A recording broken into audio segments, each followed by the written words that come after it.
What's going on, guys? Welcome back to the channel. Talk for Beauties episode 155, the Core 4 weekly news. On today's episode, we're going to talk for the NBA because NBA playoffs start on Saturday. We got World Baseball Classic news and we got LA 2028 Olympic news. But first, let's head into the world of golf.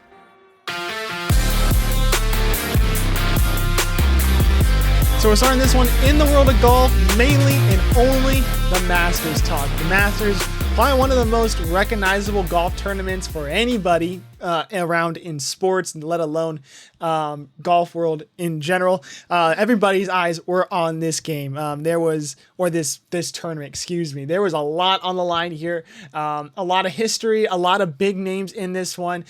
Anytime you have majors, let alone just the Masters alone, you're going to get a lot of eyes on this tournament. So this year, Rory McIlroy did win it, his first time ever at the Masters, making him the 6th player of all time to join the Grand Slam club. Rory becomes a 6th, meaning that Gene Sarazen, Ben Hogan, Gary Player, Jack Nicklaus, and Tiger Woods are also joined in that club as well. So those are elite 5 names, and Rory now makes that list. So congrats to Rory there. But this was not an easy win for him. It came down to a playoff hole against Justin Rose, who had an outstanding Sunday, hitting a lot of birdies, including one on the 18th to help force a playoff game, or playoff hole, excuse me, against Rory, where Rory had to pretty much hit a par, miss the par shot, hit the bogey shot, force the playoff. He then birdied 18, where Justin Rose only hit par. Really awesome last hole for those guys there. Really monumental win, not just for Rory, but for everybody watching, seeing that live. That was amazing. It did feel like that Rory was trying to lose that one. A lot of ups and downs that whole weekend. Started off the first hole on Sunday, double bogey against Bryson DeChambeau, who going into Sunday was 1 or 2 strokes behind Rory. So he had a very big chance to do something there. And there's the dog in the background. He can't find himself to be comfortable today. So hopefully he doesn't bother everybody too much when it comes to the volume, but let alone Rory gets the win, finds a way to get it done. Big shout out to Jose Luis Ballester. He's my buddy from Arizona State. I actually had classes with him, a really good friend of mine. He was in this one for the amateurs. There was 5 of them. Unfortunately, all 5 did not make the cut. Jose hit a +10, but big shout out to him. And I want to say one thing. They were talking about this upside down Tex hat all weekend long. When it came to the first day, he wore this hat.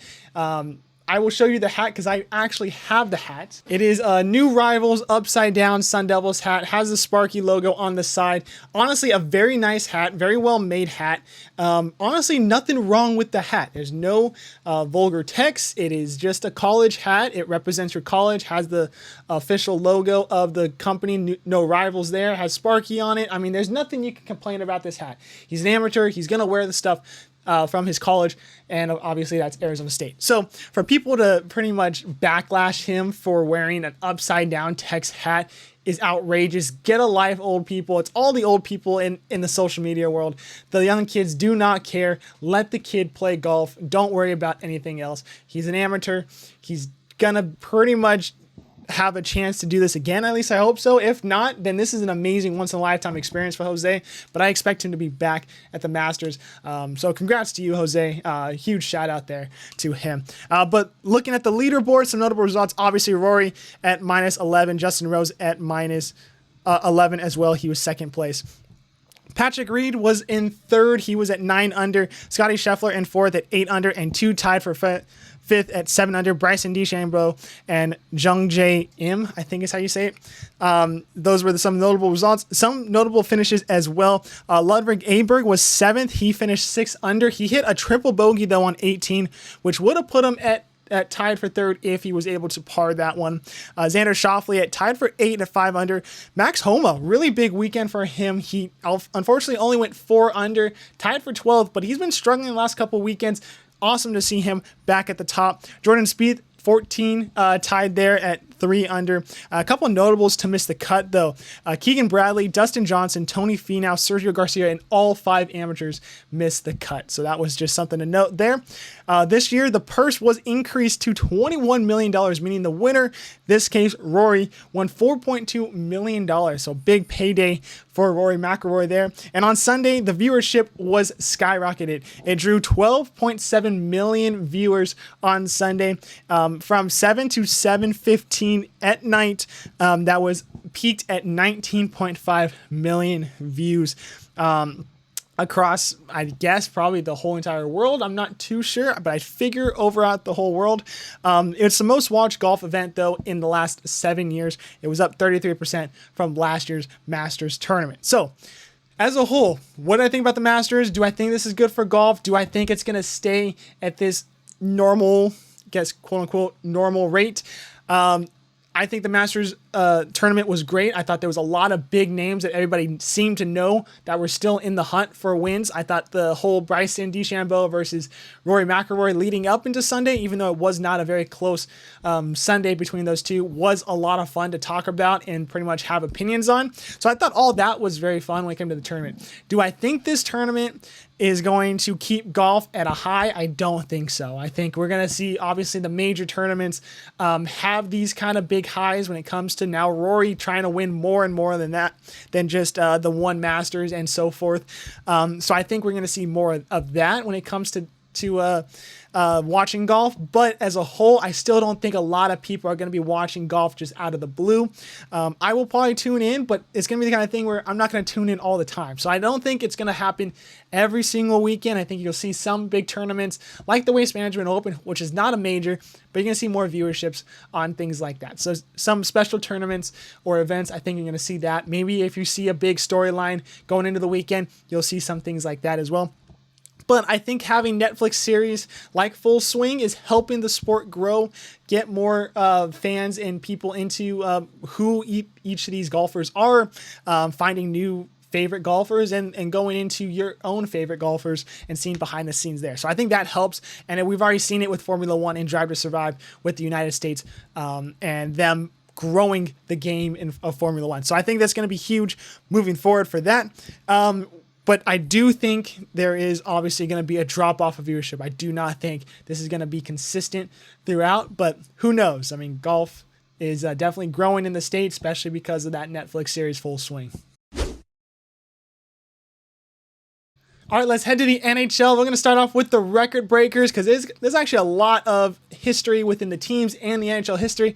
Obviously, we're going to start off with the best and the biggest one. Alexander Ovechkin finally hits the 895 goal mark, beating Wayne Gretzky's all-time record of 894 goals scored in his career. He did this against the Islanders. It took him 1,487 games to achieve this.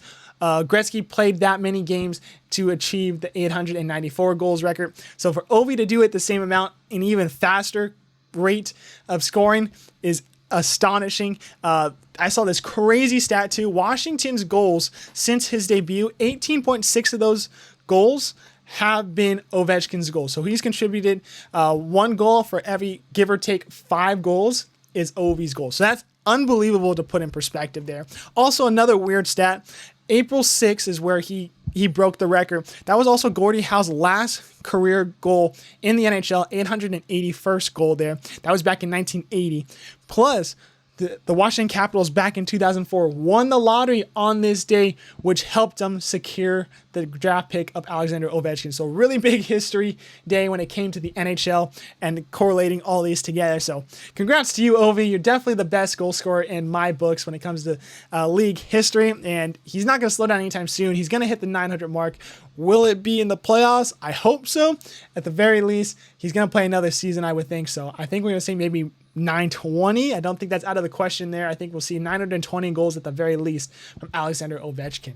Now let's head to some other record breakers. Patrick Kane hit the 20 goal mark this year again, making it his 17th time in his career, which is the most 20 goal seasons by a U.S. born player. Personally, I think Patrick Kane could be considered the best U.S. born forward in history. I would say so, but that could be recency bias based off of me watching Patrick Kane all my life and not seeing some of the other guys before him. But I think there's definitely an argument for Patrick Kane being one of the best U.S.-born forwards of all time. Nikita Kucherov became the 4th player to have 3 straight 80 assist seasons. He joins Gretzky, Coffey, and Orr in that one. I'm not surprised. Kucherov is one of the best players when he comes to dishing the puck off, so congrats to Kucherov there. David Pastrnak became the 3rd Bruin with 3 straight 100-point seasons, which actually is very surprising to me. I expected there to be more into this list, but it only has Bobby Orr and Phil Esposito in that list. So Pastrnak joining some elite Bruins history club there. Connor Hellebuck became the 7th goalie to hit a 45 win mark in a season. Hellebuck is one of the best goalies, not just in the league, but of a recent history, I would say. How consistently good he's been in the regular season. I think Connor Hellebuck is definitely going to keep up with this. I don't know if he's going to win 45 again. It seems to be a very hard task to do, especially with the workload you have to go in whole season long. But regardless, Hellebuck, congrats, man. U.S.-born goalie. He's going to go to the Olympics for the U.S. I can't wait to watch that this upcoming season. And lastly, for records, that's not a good one though. It's the first time ever that we are going to see this year's playoffs not have all 4 of the U.S. Original 6 teams. That is New York Rangers, Boston Bruins, Detroit Red Wings, and Chicago Blackhawks. Going into the season, we all knew Blackhawks were not going to make it. Detroit was kind of that on the cusp team. Are they going to make it? Are they not? They were unfortunately a late eliminated team. The Rangers, same with them, a late eliminated team. And lastly, Boston Bruins, very surprising after what they did at the deadline. We all kind of figured they were not going to make playoffs. But for this to be the first time we're not seeing any of those 4 in there, it's definitely going to be tough for the U.S. market and showing off pretty much playoff hockey, especially because also Pittsburgh is not making it this year. So no Sidney Crosby in the playoffs. So you're definitely going to have a tougher time with the U.S. market trying to get excited for the playoffs this year. But regardless, you're going to have some great teams, some great playoff runs. And honestly, if we see a team like Columbus make it in it, I think that storyline is a lot better than watching a team of the original 6. So only time will tell, though. You guys might already know who made the playoffs for that last spot in the East. Winnipeg also announced that Alex Iafallo was extended 3 years, $3.6 million AAV. Very good depth forward there. I think it's a pretty good contract there. Florida announced that Sam Bennett will miss the rest of the regular season, which isn't all that much, but he should be back for Game 1, so that's good news for Panthers fans. Colorado Avalanche, Gabriel Landeskog returned back to the ice in the AHL team for the Colorado Avalanche. He scored in Game 2. It was a deflected goal. Regardless, it's still a goal. A goal is a goal. This could mean that he's back for the playoffs. I would expect him to be back for the playoffs. So Gabriel Landeskog, amazing journey to get back. Hasn't played in, I think, 2.5, almost 3 years since his injury to the cut of the quad. Really nasty injury, but awesome to see him back on the rink there. Dallas Stars that have activated Tyler Seguin off the LTIR. Everybody kind of expected this. He has not played since December of 24. I think it's definitely going to help out this team, especially because Miro Heiskanen most likely will not be ready in that first series against Colorado for the Stars there. So that could be a big addition to just helping out the offense there. But not having Heiskanen could be an early exit for the Stars. New Jersey's Paul Cotter was suspended 2 games for illegal check to the head of the New York Islanders' Adam Pelech. I think it's a right amount of games there. Nothing too more to say. Minnesota's Arena XL Energy Center will be getting a new name in the 2025-26 season. It's due because the contract is over. We have about 25 years of the XL Energy Center. It's going to be weird having a different name. But what do you guys think? Do you guys think it should be the XL Energy Center? Should they find a way to get that name back, or should we see a new sponsor come in? And 2 big names retiring from the game of hockey. We'll start off in San Jose. Logan Couture announced he's retiring from hockey due to injuries. Hasn't really played the last 2-3 years because of it. The 9th overall pick in 2007 had 701 points, 933 games played, all of them with the San Jose Sharks. His $8 million cap hit will run through the end of 2026-27 season. They will still continue to count against the cap and require the Sharks to have him on the LTIR until that expires. matter. So that's tough news when it comes to the front office moves, and it's tough news for Logan Couture because he wants to be back. He's the captain of this team. He's been there such a long time. Just the bad thing is injuries have led him to honestly miss that 1,000 game mark, which I think would have been amazing to see for Couture. Such a good guy in the locker room. You hear a lot of great news about him. So tough, but hopefully retirement is all right for you. And the last thing, Alec Martinez also retired.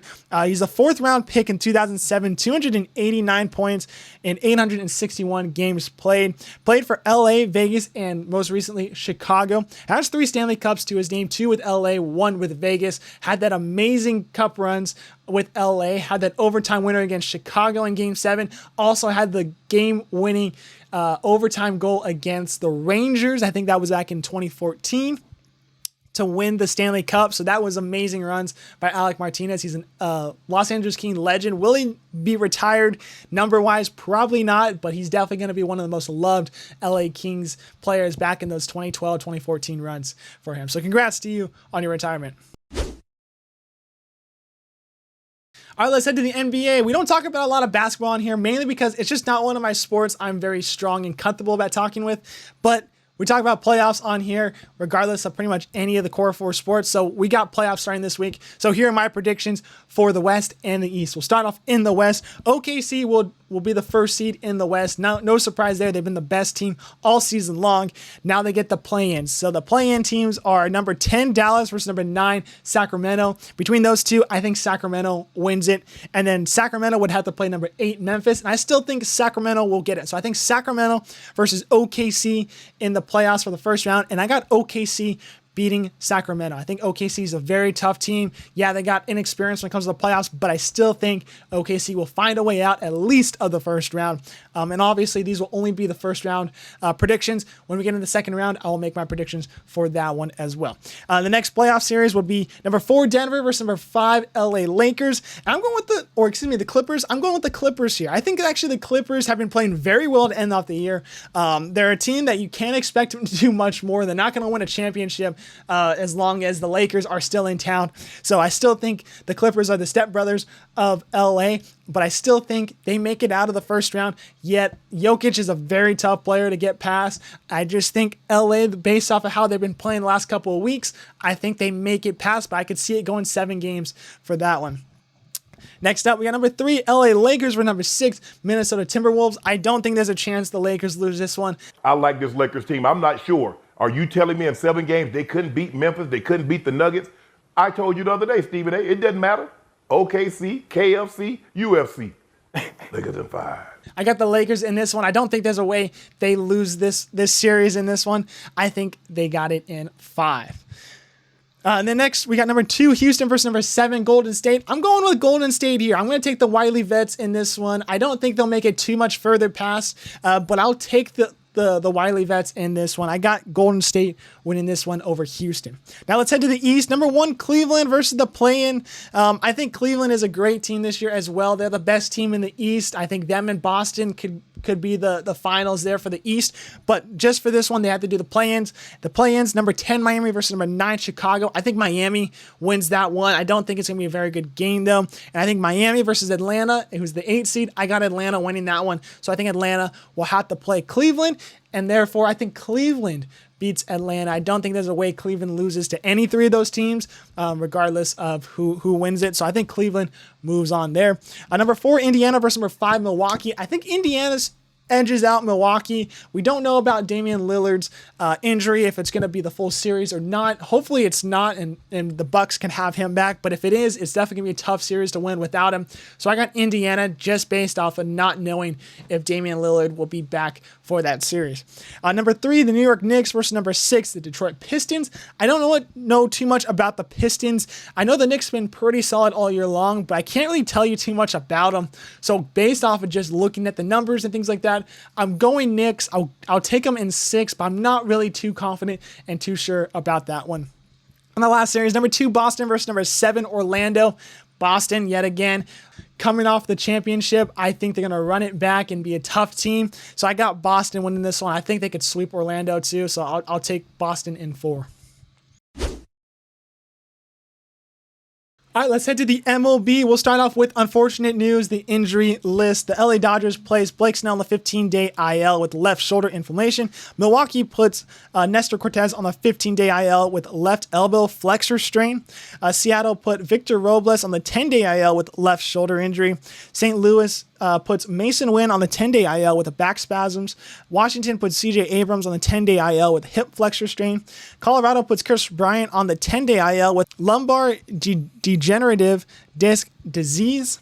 Houston announced that Spencer Arrighetti broke his thumb the other day. The timeline is unknown, so that is tough news there. And the last one, Chicago, Justin Steele underwent season-ending surgery on his elbow, so he'll be done for the year. So two big news at the end.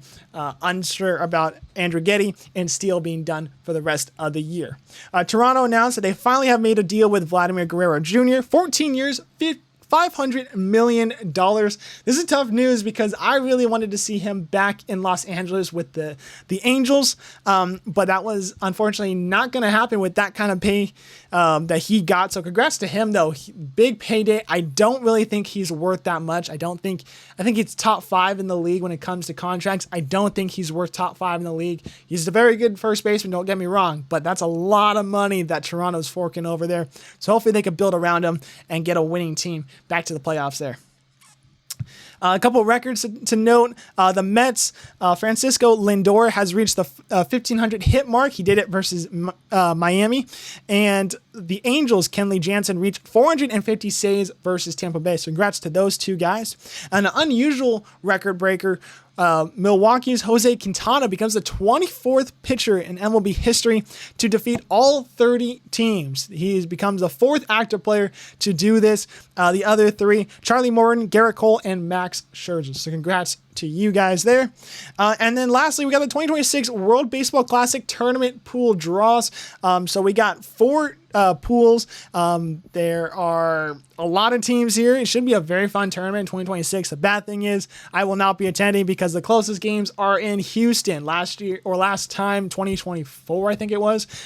It was in Arizona, and I was able to watch the U.S. versus Great Britain. Awesome experience, very fun to watch. If you guys are in Houston or even Miami, because they're going to have games too, go check out those games because there's a lot of fun, a lot of energy in that stadium, way better than an MLB game for sure.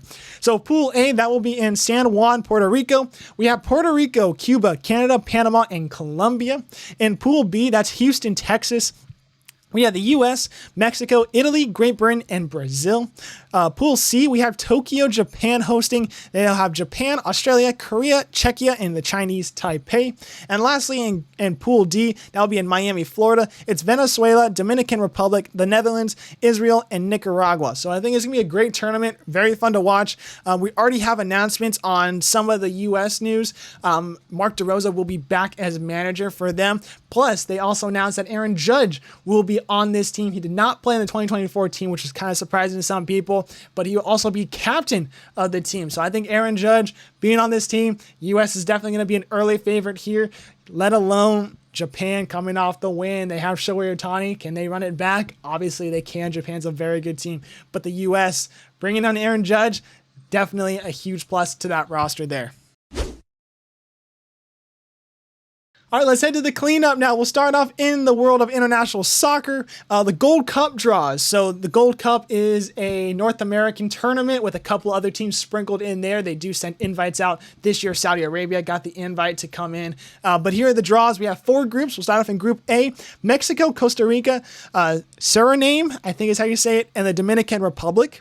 Group B is Canada, Honduras, El Salvador, and Curacao. Group C, Panama, Jamaica, Guatemala, and Guadalupe. And Group D, USA, Haiti, Trinidad and Tobago, and Saudi Arabia. So looking at the tournament as a whole, this is a big tournament for the US, Canada, and Mexico. They do not have World Cup qualifying due to the fact that they are all 3 hosting, and the host teams make it automatically. So what does this mean? This is the last major tournament and last meaningful games for any one of those 3 nations. So if we take a look back, Mexico looks pretty solid. They're coming off a win in the Nations League for CONCACAF. I think they look fine. Canada coming off a 3rd place finish. They did lose to Mexico, but Mexico was a very good team in those 2 games. I don't really fault them for that, but they came out against the U.S. and looked very good. So I think Canada is pretty close to ready. The only bad thing is no Alphonso Davies because he tore his ACL in those Nations League games. So that's going to be a tough subtraction to this team. So how are they going to be able to counteract that injury? That's going to be a tough one there. But when it comes to the U.S., this is the tough part. The U.S. did not look good in those two games. They have not looked good in recent history with Pochettino as the manager here. So what is going to happen for the U.S.? I personally do not know. I would think the U.S. come out, go hard. The bad thing is, listening to outside people, listening to people who have played for the U.S. national team, it sounds like this team does not have that drive to win, to try as hard as some of the past teams, which most people have seen and are kind of angry and very honestly pissed off about. I mean, you look at the roster is supposed to be the dream team roster, and it's the kind of thing where I don't know how much longer we could hold off and say that this is the best team we've ever had before because of where they're playing. So I would feel like the U.S. need to come out, and you would like to say try different formations and things like that, but the U.S. need to go out and win and play like this is the World Cup right now. They need to get out of the group stage as the number one. They need to barrel through the knockout stages. They need to make it to the finals, and they need to win it. If they go out and make the finals and lose, if it's a good team on the other side, like a Mexican, Canadian, even a Jamaican team, usually is pretty good against the U.S., I would accept a Panama loss as well. As long as they're competitive in that finals, I would say let's not worry too much. If they can't even make the finals, I'm going to say all hell break loose. We're going to have to worry about the World Cup in 2026 because there's not a lot of games between that end of that Gold Cup and the World Cup starting for the United States when it comes to meaningful games. Yes, they have those two friendlies between Turkey and Switzerland. Good matchups there, but that's not going to do that much because it's friendlies. This is meaningful games. The U.S. need to go out and win big. It's going to be a tough matchup, yes, but they have to try like it's the World Cup right now. There's not a lot of time between now and then. So Pochettino's got to get this team ready because we don't have a lot of time till that World Cup starts in 2026. Staying in soccer for just a little bit longer, the UEFA Champions League has finally come down to semifinals. We have Arsenal versus PSG and Barcelona versus Inter Milan. Of these two teams, I think Arsenal is going to beat PSG, and I think Barcelona is going to beat Inter Milan, giving us an EPL versus La Liga final. Should be a very good matchup regardless. But the cool thing is we have all of the big four leagues left here. We got Barcelona out of Spain, we got Arsenal out of England, we got PSG out of France, and we got Inter Milan out of Italy. So 4 of the 5 big leagues in Europe are represented here in the semifinals. So very cool to see that for them. We head to the NFL now. Cleveland announced that they have signed quarterback Joe Flacco to 1 year, $4 million. He can earn up to $13 million with all the incentives there. Houston extends Jalen Petre to 3 years, $39 million. And Chicago extends Kyler Gordon to 3 years, $40 million. We also got news that Jalen Ramsey and the Miami Dolphins are supposed to part ways pretty soon. What does this mean for Ramsey? I don't really know. I think he's just kind of a washed out safety now, so maybe he'll find a spot somewhere else, but he's not going to be an all-star wherever he goes. And now we have the 2028 LA Olympic news. We got some of the venues for a good amount of the events going on. We'll start off with baseball. Baseball, yes, will be back for the Olympics. Dodger Stadium will be hosting those ones, so that is in downtown LA area. The Honda Center in Anaheim will have volleyball. LA Galaxy Stadium in Carson will have archery. The Waterfront in Long Beach will have beach volleyball and coastal rowing.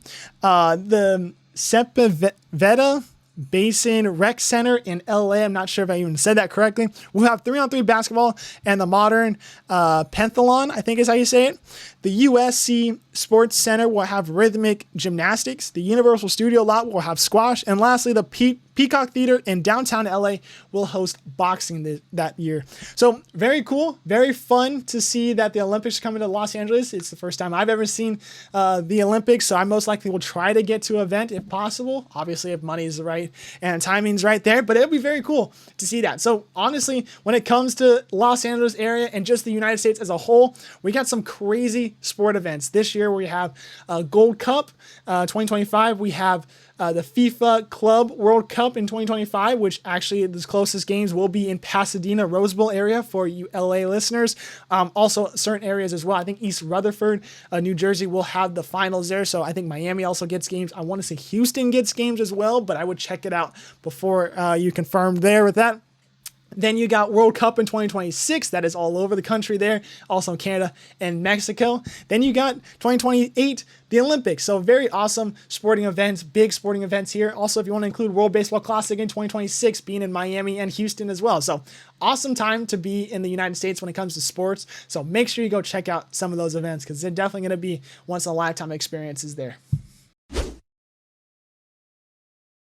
All right, let's head to the games of the week. We'll start off the MLB. We got Dodgers versus Rangers. That's the weekend series there. NBA, they start the playoffs on Saturday. First game, Milwaukee versus Indianapolis. That is at 10 a.m. on ESPN. MLS, we got Charlotte versus San Diego, top teams in the league, Saturday at 4:30. Formula One, we'll head to the STC Saudi Arabian Grand Prix, Sunday at 10 a.m. ESPN2. And lastly, for PGA, we got the RBC Heritage, that is at Hilton Head Island in South Carolina. All right, guys, that will do for this episode. Thank you guys for listening. 155 episodes in the books. We appreciate you guys so much. Make sure you guys hit that like, subscribe, that bell icon so you guys are notified when the next episode drops, which is NHL Playoffs. We got 3 guests on. 2 you guys already have met, 1 brand new to the podcast. I think he's going to do great with us 3 on there. So it's going to be a lot of fun. We're going to talk about the East. We're going to talk about the West, just first round, nothing further than that. Hopefully have them on for the second round, make our predictions from there and move forward. Maybe make an early Stanley Cup predictions. Don't have the complete format there for sure. But regardless, first round of the playoffs will come out this weekend. So you guys make sure you hit that bell icon so you guys are notified when that one drops. It's going to be a great episode to watch and listen to. Big time. We appreciate you guys so much. Have an awesome holiday weekend and watch some sports because there's some good stuff on this week. So we'll see you guys later.